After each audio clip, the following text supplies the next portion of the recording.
Di sebuah kerajaan Daha di Jawa Timur, terdapat dua putri cantik, Candrakirana dan Dewi Galuh. Suatu pagi, kedua putri itu berjalan bersama di taman istana, disinari mentari yang hangat. Candrakirana dikenal berhati lembut, ramah pada semua orang. Dewi Galuh diam-diam menyimpan rasa iri di hatinya. Suatu hari, Raja Daha menerima kedatangan seorang pangeran muda yang gagah, Raden Inu Kertapati. Raden Inu pertama kali bertemu Candrakirana di taman istana. Tatapan mereka bertaut penuh kehangatan.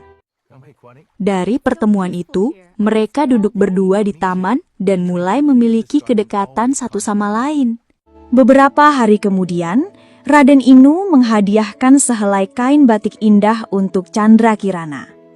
Hubungan mereka semakin dekat, hingga akhirnya Raden Inu melamar Candrakirana di hadapan Raja Daha. Lamaran itu disambut dengan sukacita, namun tidak bagi Dewi Galuh. Kecemburuan menguasai hatinya. Dia memikirkan cara licik dan pergi ke dalam hutan. Hingga Dewi Galuh menemui seseorang. Dewi Galuh menemui nenek sihir di hutan yang gelap, bersekongkol untuk menyingkirkan Candrakirana. Nenek sihir mengangguk penuh tipu daya, lalu memanggil kekuatan gelapnya. Dalam sekejap, Candrakirana berubah menjadi seekor keong emas berkilau. Tanpa belas kasihan, nenek sihir melempar keong itu ke sungai deras. Arus membawanya jauh hingga ke pinggiran desa. Keesokan paginya, seorang nenek baik hati menemukannya dan mengambilnya dari dalam sungai. Nenek itu memasukkannya ke dalam kendi dari tanah liat dan membawanya pulang. Sesampainya di rumah, keong itu ia simpan di tempayan air. Saat nenek pergi, tampak Candrakirana kembali dalam wujud aslinya. Tanpa ragu, ia mulai memasak dan merapikan rumah dengan hati yang tulus. Saat kembali ke rumah, sang nenek tertegun di ambang pintu. Mejanya penuh hidangan hangat dan setiap sudut rumah tampak rapi. Nenek terkejut saat melihat perubahan Candrakirana dari seekor keong menjadi putri yang cantik. Kemudian, Candrakirana menceritakan kejadian sesungguhnya kepada sang nenek. Sementara itu, Raden Inu berkelana mencari tunangannya yang hilang.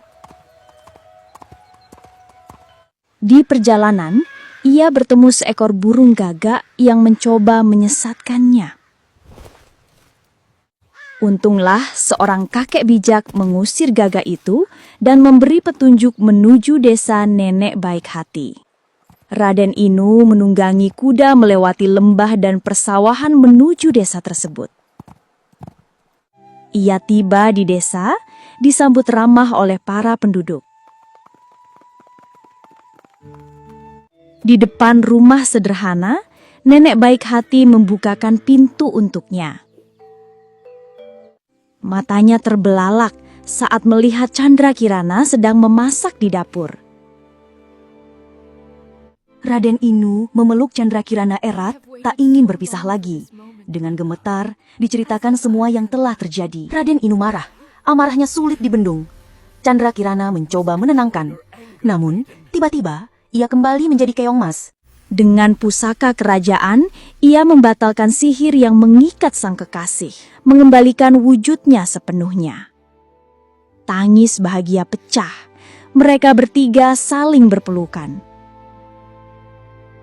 Bersama Raden Inu dan sang nenek, mereka melangkah keluar rumah, bersiap menuju istana untuk memulai lembaran baru, sambil melambaikan tangan pada sang nenek yang telah menolong. Perjalanan pulang menuju istana pun dimulai. Setibanya di istana Daha, Raden Inu dan Candrakirana segera menghadap raja. Mereka menceritakan segala yang telah terjadi. Mendengar pengakuan itu, amarah sang raja tak terbendung. beliau memerintahkan pengawal menangkap Dewi Galuh. Dewi Galuh kini meringkuk di dalam penjara. Pakaiannya lusuh dan kotor. Kakinya terikat rantai besi. Tak lama kemudian, istana dipenuhi kebahagiaan saat pernikahan megah dilangsungkan. Hidup baru pun dimulai, penuh cinta dan kebijaksanaan. Suka video seperti ini?